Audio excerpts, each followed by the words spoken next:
tips merawat koleksi digital pribadi. Halo Sobat Cerdas, tahukah kalian bahwa era digitalisasi membuat banyak perubahan? Salah satunya yang sering kita temukan ialah perubahan koleksi cetak menjadi koleksi digital. Perubahan ini membuat berbagai macam spekulasi. Apakah perlu adanya pemeliharaan atau perawatan pada file digital?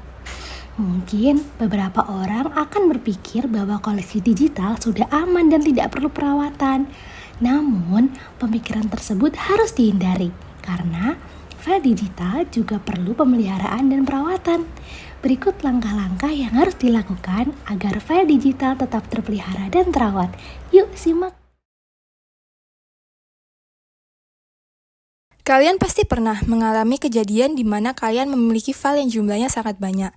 Kalian pasti bingung, gimana sih caranya untuk menemukan file yang kalian butuhkan karena sangat banyak sekali file yang tidak terorganisir dan diberi nama yang sesuai sehingga memudahkan kalian untuk mencarinya. Tenang sobat, kalian dapat memulainya dengan cara mengelompokkan beberapa file sesuai dengan kelompok yang telah kalian buat. Kalian dapat membuat suatu folder dan kalian beri nama pada folder tersebut. Misal nih, kalian punya file materi kuliah untuk semester 3. Kalian dapat membuat folder dengan nama materi kuliah dan di dalam folder tersebut kalian kelompokkan lagi berdasarkan semester. Contohnya, semester 1, semester 2, semester 3, dan seterusnya. Setelah itu, kalian bisa membuat beberapa folder lagi untuk dimasukkan ke dalam folder semester 3. Di dalam folder tersebut, kalian dapat memberikan folder lainnya dengan nama mata kuliah yang ada di semester 3. Dengan begitu, kalian akan lebih mudah ketika ingin melakukan temu kembali informasi. Karena file yang kalian simpan sudah terorganisir sesuai dengan kelompoknya.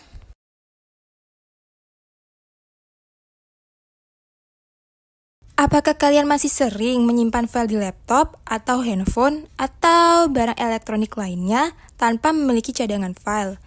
Apakah kalian tidak takut jika sewaktu-waktu barang elektronik Anda hilang atau rusak yang mengakibatkan seluruh file Anda terhapus?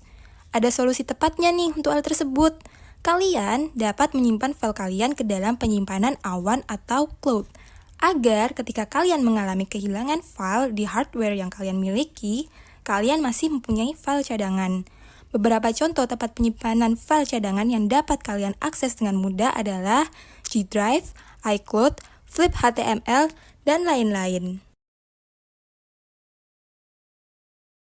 Kita semua tahu betapa menjengkelkannya saat harus menggali-gali dalam tumpukan file hanya untuk menemukan bahwa kita memiliki duplikasi file yang tidak perlu.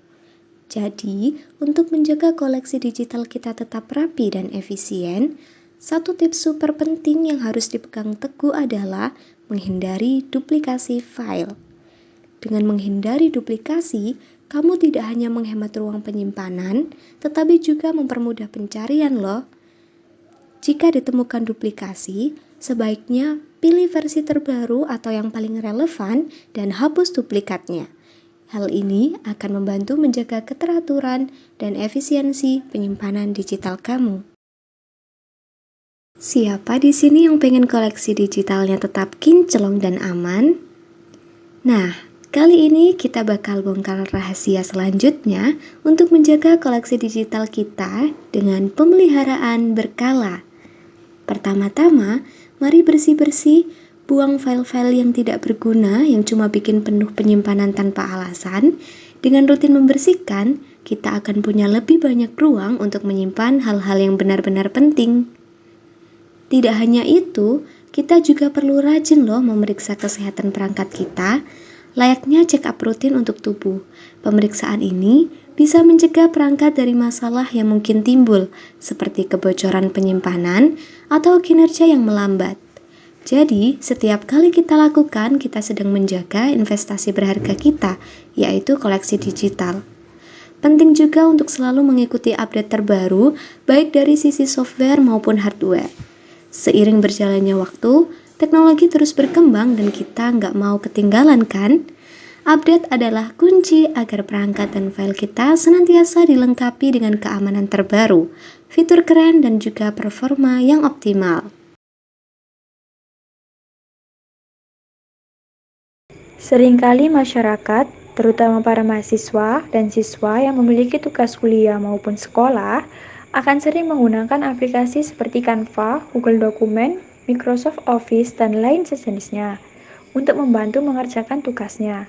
Tidak hanya itu, aplikasi-aplikasi tersebut tidak hanya digunakan untuk satu jenis file, tetapi bermacam-macam jenis file, seperti Canva. Jika para mahasiswa ingin mengerjakan tugas untuk presentasi saat kuliah, maka tugas atau file yang dikerjakan akan disarankan mengunduh dengan jenis file PPT atau PowerPoint, agar kualitas dari file tersebut sesuai. Jika mahasiswa hanya ingin mengedit gambar pada aplikasi Canva, maka akan disarankan mengunduh dengan jenis file JPG, PNG, JPEG, dan lain-lain. Nah, untuk itu perlu adanya pemahaman terkait macam-macam jenis file yang harus digunakan untuk mengunduh file sesuai dengan kebutuhan.